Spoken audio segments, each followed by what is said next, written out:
watammat kalimatu rabbika sidqan wa adla, yametimia maneno ya Mola wako, ni ukweli mtupu uliozungumzwa kwenye maneno ya kitabu hiki. Na upande wa sharia ni uadilifu mtupu, sharia zilizowekwa kwenye kitabu hiki.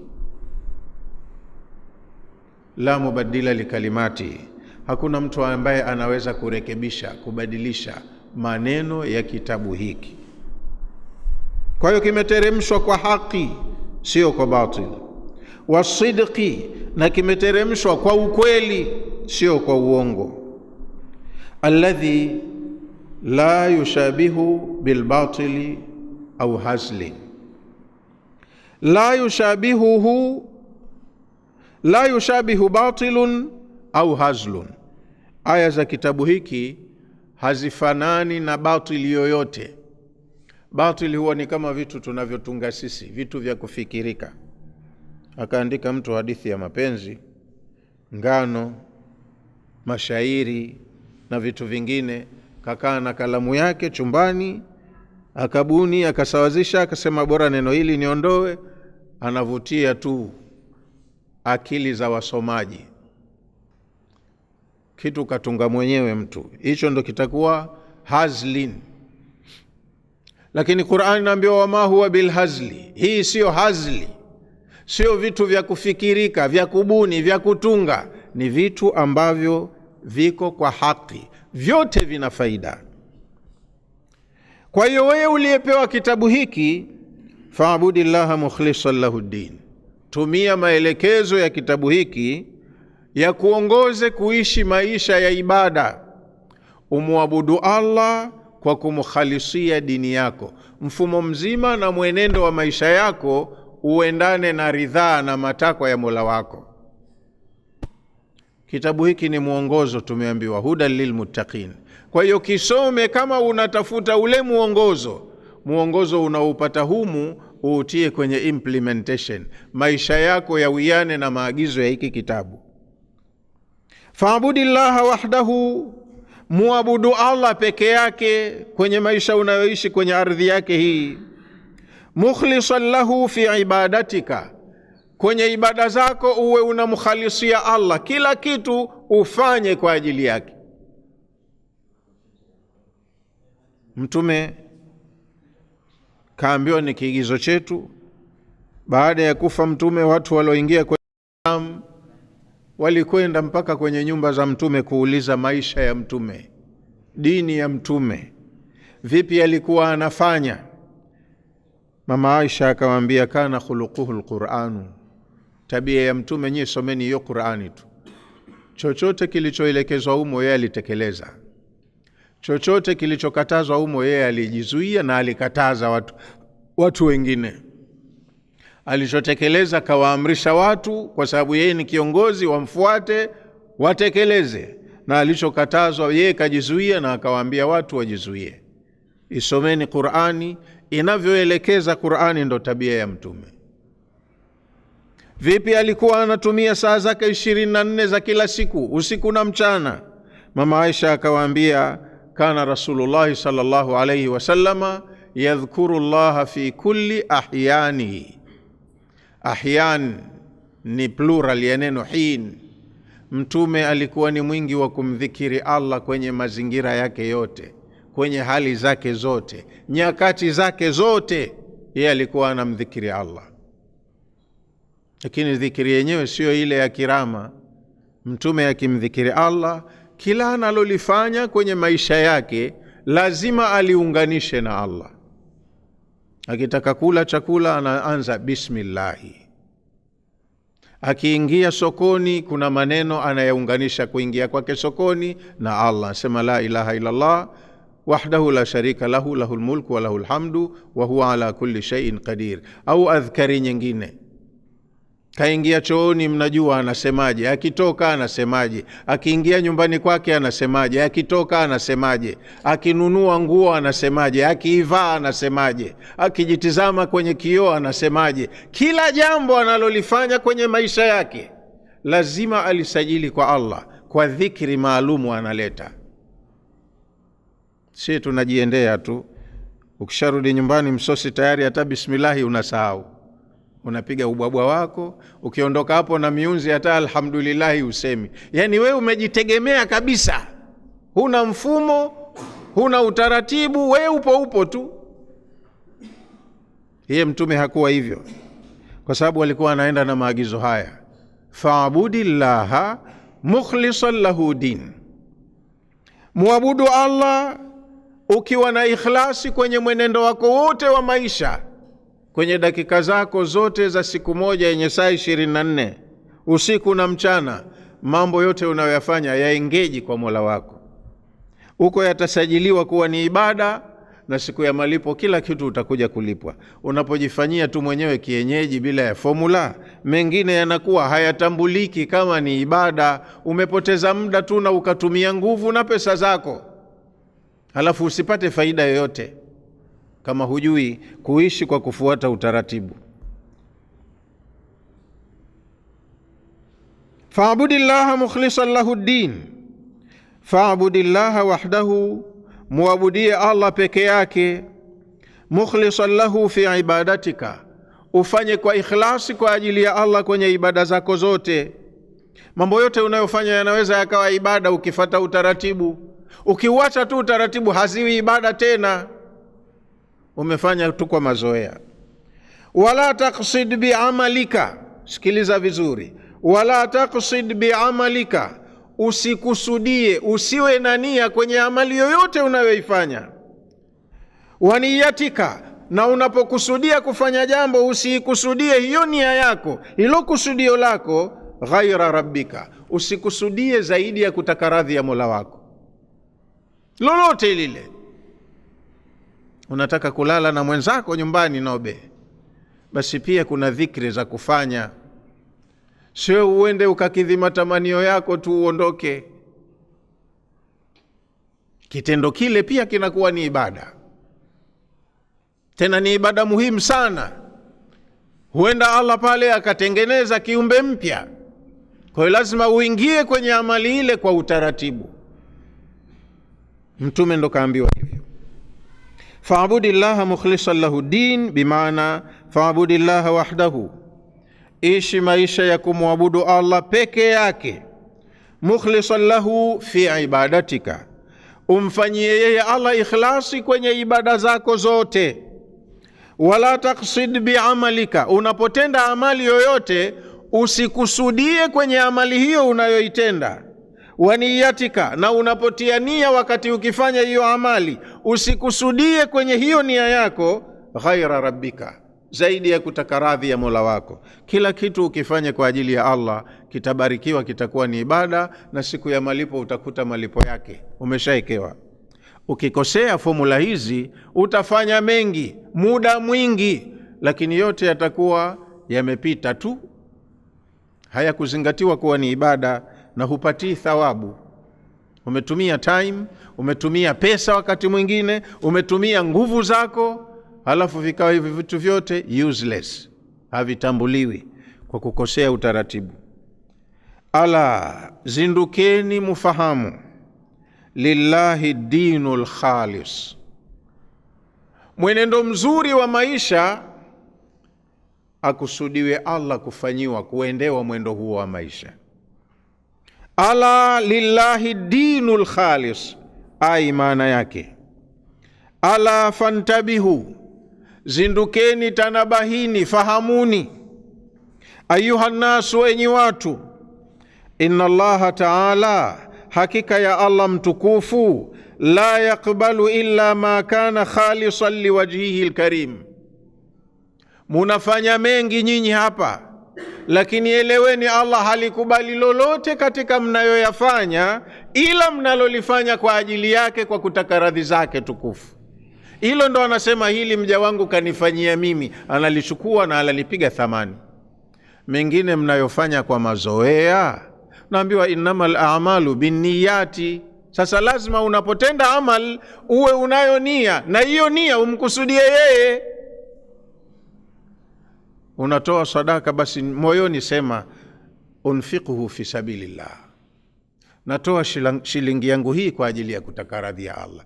Kama unavyosali hapa ukaambiwa unuie, na ukitoa nuia, ukitaka kufunga unanuia, ukifanya lolote la kheri nuia, halafu ulifanye kwa utaratibu kama unavyoelewa hili linafanywa hivi, ukusudie radhi ya Allah. Allah anakuona, anakupima moyoni, na kila kitu ulichokifanya kwa ajili yake anakutunzia. Siku ya malipo utakuja kukuta thamani yake kwenye mizani ya mema yako siku ya Kiyama. Kwa hiyo tunaambiwa tutanabahi na hilo.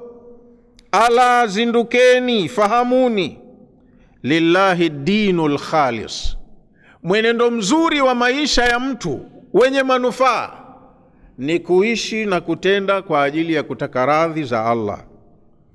Ala fantabihu ayuha nnas, zindukeni mtanabahi enyi watu. Inna Allaha taala, hakika ya Allah mtukufu, la yakbalu, hakubali katika yanayotendwa na watu, illa ma kana khalisan liwajhihi alkarim, isipokuwa analikubali lile jambo lililofanywa kwa ikhlasi. Aliyelifanya alikuwa anakusudia kupata radhi ya Mola wake mtukufu. Liannahu, kwa sababu yeye Allah almutafarridu bisifati aluluhiyya, ni peke yake Allah aliyepwekeka katika sifa za kuabudiwa. Kwa hiyo kila unalolifanya hebu litengeneze katika utaratibu wa kuwa liwe ibada, na hiyo ibada yako umkusudie kumwabudu yeye Allah peke yake, ndiye aliyemiliki siku ya malipo. Ukifaulu katika kupima mambo yako na kuyaweka kwenye mizani huu, we ukiondoka duniani tajiri. Mambo mengi umefanya na umeyafanya kwa kiwango, utayakuta kwenye hisabu yako. Unayoyafanya kwa mazoea, hujamkusudia Allah, hayatambui, hayawezi kuwa regarded kuwa ni ibada. Kama umefanya ndo umefanya, lakini wewe kama ulikuwa unacheza hivi, ufanya vitu hukuwa serious wakati ulipofanya. Allah ndiye anayeabudiwa, kwa hiyo yafanye mambo yako yawe ibada. Anayeabudiwa ayakubali. Almutaliu ala sarair, muelewe Allah anayajua yaliyomo katika siri za nafsi zenu. Wadhamair, na anayajua yanayozingatiwa na nyoyo zenu. Kwa hiyo wewe ukifanya jambo lako liunganishe kutoka moyoni kabisa, ulikusudie kwa ajili ya kutaka radhi ya Allah. Allah akitambua analisajili ni ibada na utakuta malipo yake. Wa maana alkhalis, na maana ya neno khalis asafi, maana yake ni kitu safi. Inna Allaha jamilun yuhibbul jamala, Mtume amesema Allah ni mzuri na yeye huwa anapenda vitu vizuri vizuri. Mkimpelekea pumba anakataa, tupilia mbali, haina maana. Nyingine yasema inna Allaha tayyibun la yakbalu illa tayyiba, Allah mwenyewe yuko neat, ni msafi, mzuri, hapokei tu vitu vibaya vibaya, vichafu vichafu, huchagua vilivyo vizuri. Asema hiki kimenyoka, hiki quality, anachukua vitu kama hivyo. Kwa hiyo anasema ala lillahi dinul khalis, din ni mwenendo mzima wa maisha yenu, tangu unapoamka mpaka jua linatua, na kuanzia unapolala mpaka utakapoamka tena. Siku yako yenye saa 24, tumia neema alizokupa Allah ya viungo vyako vya mwili, mali yako na kila kitu chako kwa ajili ya kupatia thawabu. Lazima uwe mwerevu kwenye anga hizo. Usipoteze muda, wala usipoteze nguvu zako, wala mali yako for nothing, bila ya kupatia faida. Fanya kiwe safi kwa ajili ya Allah, na yeye aridhike. Akiridhika hichi kitu safi kanifanyia mimi mja wangu, wallahi anakienzi, anakitunza, anakilea, kinakuwa, utakuja kikukuta kina malipo yameongezeka thamani. Wa maana al-khalis, maana ya neno khalis as-safi, maana yake khalis ni kitu safi, dini safi, mwenendo safi wa maisha anaoishi mtu, iwe anaishi kwa ajili ya Allah. Huo ndo mwenendo safi. Fi shawaibi shirki warriyai, min shawaibi shirki warriyai, hicho unachokifanya kiwe ni kitu safi, kimeepukana na vile viashiria vya ushirikina na viashiria vya kufanya riya, kujionyesha kwa watu kwa ajili ya Allah tu. Isiwe unafanya watu wakuone, watu wakusifie, watu wakusikie, au unafanya kwa ajili ya miungu ya wazee wako, au unafanya kwa ajili ya watu fulani. Nataka nifanye akina fulani wajue nimefanya nini, wanihesabu na mie mwenzao. Sasa wewe utakuwa unawafanyia wale. Fanya kwa ajili ya Allah kila kitu, na Allah akiridhika umefanya kwa ajili yake, wewe umewekeza, hakijapotea hicho. Kwa hiyo dini, mfumo mzima wa maisha utamalaki kiumbe kuwa kaungana na muumba wake. Anayafanya kwa ajili ya Allah, yote yatakuwa ni ibada na atayakuta siku ya malipo. Walladhina takhadhu min dunihi awliya, the opposite is the case, kinyume cha kufanya kwa ikhlasi. Walladhina takhadhu min dunihi awliya, na wale watu wengine wanaojifanyia waola badala ya Allah. Kafanya lakini kwa ajili ya kuwafeva akina fulani, anatafuta radhi za akina fulani, anataka kufata mfumo wa wazee wake kwenye mila yao ya jadi, anajionyesha kwa watu, kajifanyia miungu mingi. Kuna vitu vingine vinakuwa na dual target. Anafanya mtu, kwa mfano sala. Hakuna mtu anayetaka sala ya mtu. Sala tunasali kwa ajili ya Allah, lakini wallahi pia hata hiyo sala inaweza ikaharibika, Allah akaikataa. Inawezekana siku kama hizi mbaya tulizo nazo, mtu haji msikitini, lakini sasa hivi katiania kishajaza form, jina limerudi. Unaona, anasema bwana, jimboni kwangu bwana, watu kama hawakukuona kwenye mambo ya kijamii, wanasema huyu si mwenzetu. Kwa hiyo pakifiwa kafika na ubani anatoa. Siku kama hizi anatafuta kura. Lengo atafuta kura. Pakiadhiniwa yumo msikitini, anasema hawa usiposwali watasema yule kafiri tariku sala. Kwa hiyo anakuja msikitini kwa wakati, lakini hajaja kwa ajili ya Allah. Anakuja watu wasije wakamdhania vibaya, na kipindi hichi tete kuna jambo anataka hapo, nia yake iko kule. Mmefahamiana? Dhamira yake iko kule. Kwa hiyo na Allah naye huwa ananuna, sasa huyu mja wangu hichi kitu hasa hajanifanyia mie. Ana sababu ya kufanya hivi, ana jambo lake huyu. Kwa hiyo hilo jambo lako hilo Allah atakusupport, unaweza ukalipata. Nyoyo za watu zitakuelekea, watu watakukubali. Hata ukishapata ukiwanunia, hupiti jimboni, haina shida, lakini si ushapata, ulifanya kwa lengo, na lile lengo Allah kisha kusaidia limekuwa basi. Kwa hiyo sala ulisali, lakini anayezipima zile sala anasema hii sikukusudiwa mie, hupati thawabu ya sala. Ndio maana ya kutumika hili neno ad-dinul khalis.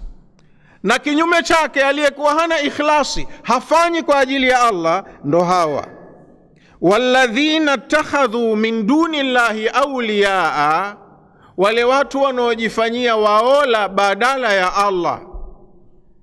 Wanapofanya mambo yao wanakuwa na intention nyingine, wanadhamiria kitu fulani, sio Allah.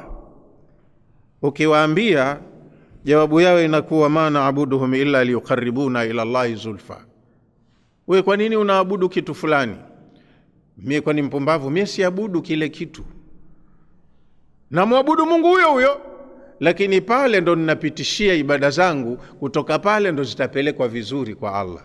Allah hajataka medium of communication, hajamwekea mtu pazia. Kila mtu ana access ya kuzungumza na Mola wake, kumuomba Mola wake, kutubu kwa Mola wake. Sio mwambie mtu nitubie, niombe msamaha. Hapana, wewe mwenyewe ndo uombe msamaha, hujawekewa pazia wala pingamizi. Jirekebishe tu wewe mwenyewe baina yako na Mola wako, tengeneza muamala mzuri. Ila kuna watu lazima wapitie kwa wasita.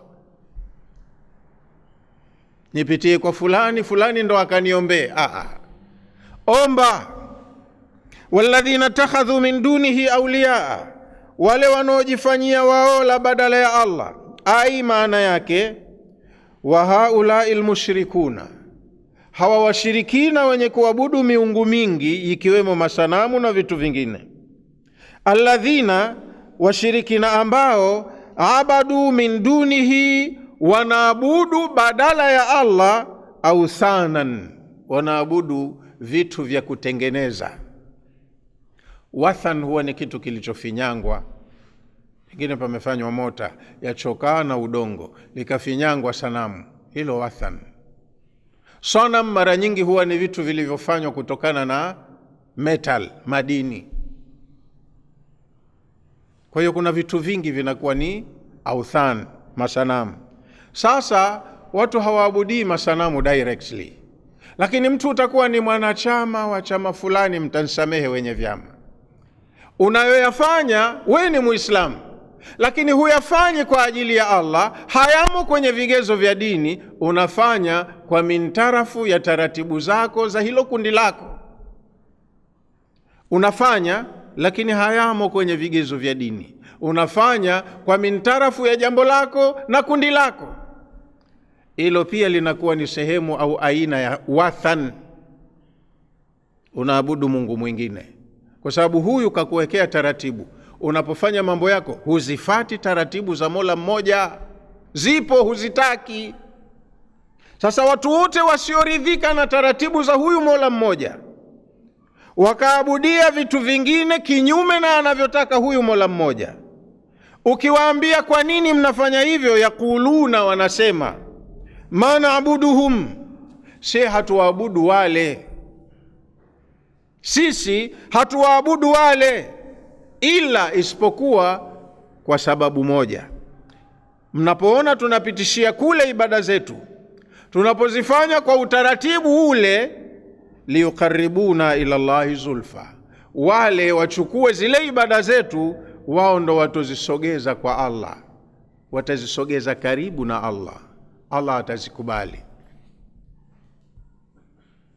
Kwa hiyo lazima upate wa kukupelekea amali zako, wa kukusawazishia amali zako. Wewe ushaziharibu, unawapelekea wale wazisawazishe, alafu wao ndo waende wakamwambia Allah, hizi ziko safi sasa, tumesawazisha, tumerekebisha ibada za mja wako.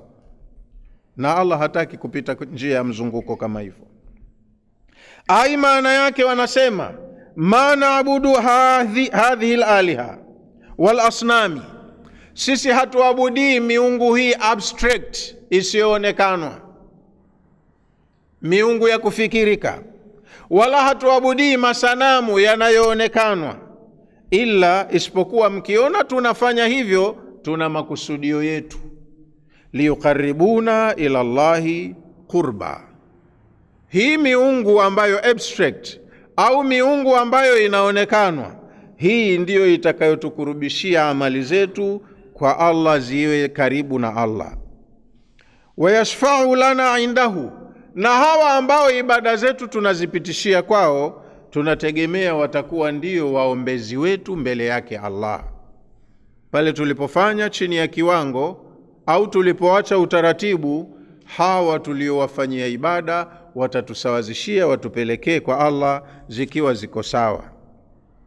Qala Sawi, mwanawachuoni mmoja Sawi amesema, kana almushrikuna idha qila lahum, washirikina wenye kuabudu miungu mingi ikiwemo masanamu, walikuwa wanapoambiwa man khalaqakum, kwani nyie mmeumbwa na nani?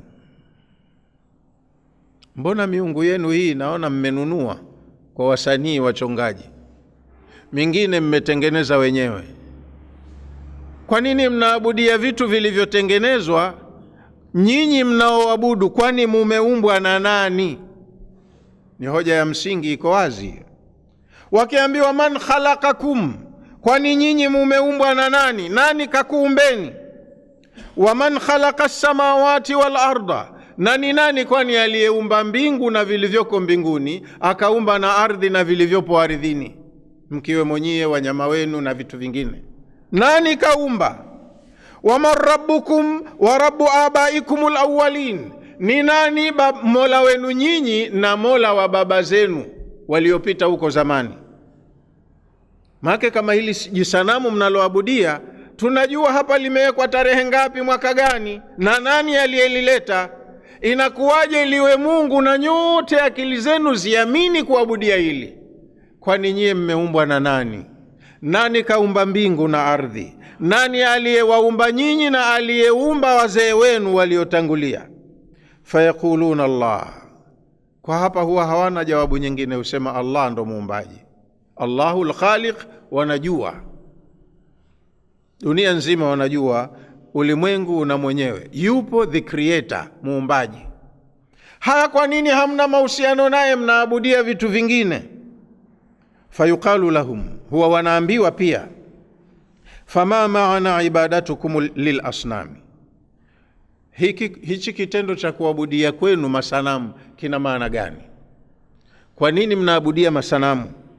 Fayakuluna, walikuwa wanasema, litukaribuna ila Allahi zulfa, tunapitishia ibada zetu kwa Lata, kwa Uzza, Manata, Hubal na wengineo, tunategemea kupitia hapa hawa ndo watazipeleka zikiwa salama ibada zetu kwa Mungu Allah. Jengine, sababu nyingine ya kuabudia hawa, watashfa'u lana aidahu, makosa madogo madogo tunayoyafanya, hawa waungu hawa ndio watakao kwenda kutuombea mbele yake Allah. Amali zetu watazisogeza zikiwa nzuri, na makosa yetu wao ndo watakao tuombea mbele ya Allah. Sasa Allah kwenye aya hii anasema, wanaodhana hiyo, wanao imani hiyo, inna Allaha yahkumu bainahum fima hum fihi yakhtalifun, Allah anakwenda kuhukumu baina yao kwenye mambo waliohitilafiana nayo. Maana hata nao wana hitilafu zao za kiitikadi, za kimkakati. Allah atakwenda kuhukumu baina yao kwenye yale mambo waliohitilafiana. Yahkumu baina alkhalaiqa yawm alqiyama, Allah atakwenda kuhukumu baina ya viumbe siku ya Kiyama, fima ikhtalafu fihi, kwenye mambo waliohitilafiana, min amri dini, katika masala ya dini.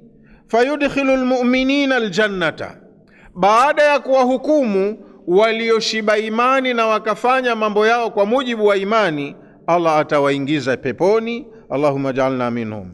Walkafirina an-nara, na walioukataa ule mpango wa Allah, nidhamu ya Allah, dini ya Allah, atawatia motoni.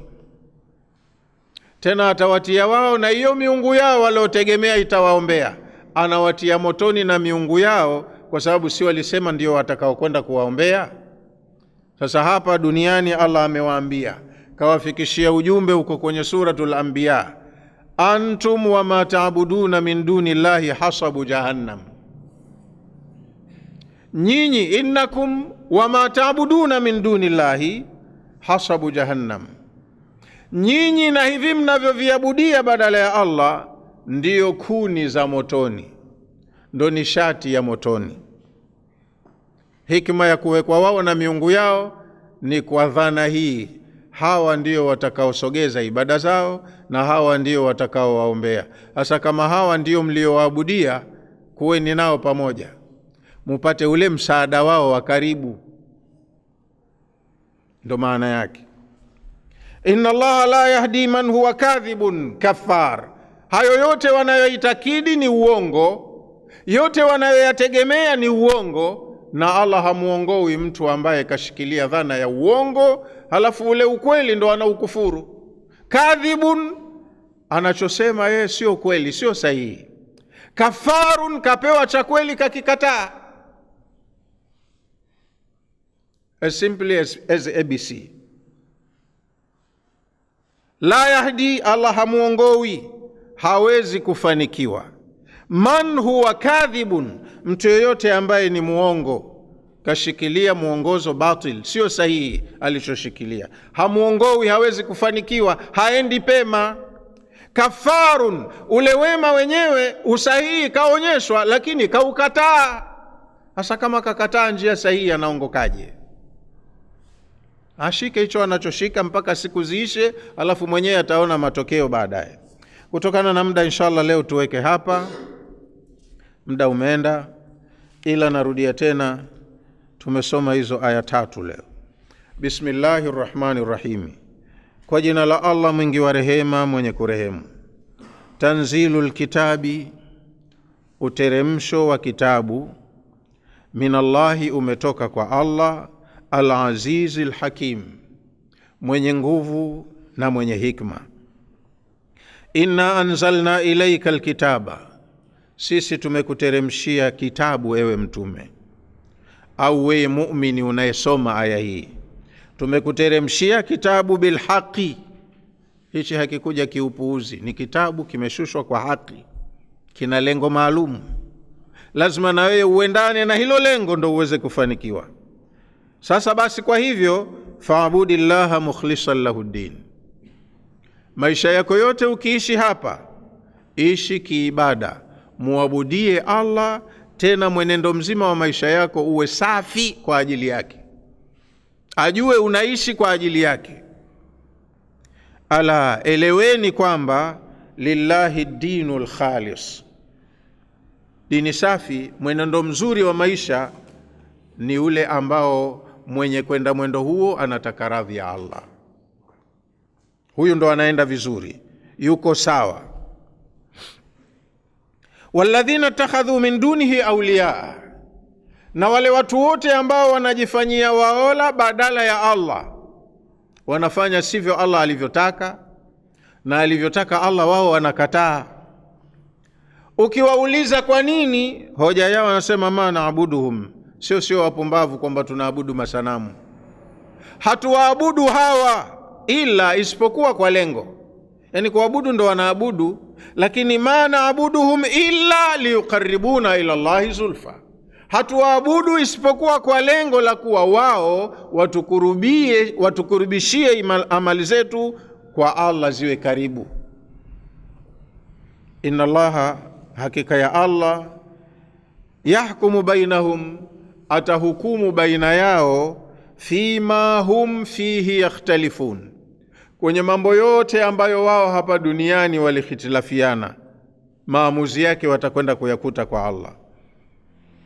Inna Allaha yahkumu bainahum, hakika Allah atakwenda kuhukumu baina yao, fima hum fihi yakhtalifun, kwenye yote ambayo walihitilafiana kwayo, suluhisho watalikuta kwa Allah. Inna Allaha la yahdi man huwa kadhibun kafar, lakini ieleweke kwamba Allah hamfaulishi, hampi hidaya, hawezi kufanikiwa mtu ambaye ni muongo kwenye alichoshikilia, ni kitu cha uongo, ni feki, na cha kweli alipohubiriwa kwacho kakikufuru. Huwezi kufanikiwa. Usifanye wendo unafanya, fanya hivi unasema hiyo mimi sitaki, halafu ufanikiwe. How comes? Kwa hiyo tunaishia hapo kwenye aya ya 3. Allah atuwafikishe kujua kila linalokheri nasi, na atuwezeshe kulitekeleza, na atujulishe linaloshari nasi, na atupe uwezo wa kuepukana nalo. Muda wetu ukiisha, tunamwomba Allah achukue roho zetu hali ya kuwa akaturidhia, na uko mbele ya safari akatuweke katika orodha ya waja wake wema waliofanikiwa. Wallahu a'lamu. Wassalamu alaikum wa rahmatullahi wa barakatuh.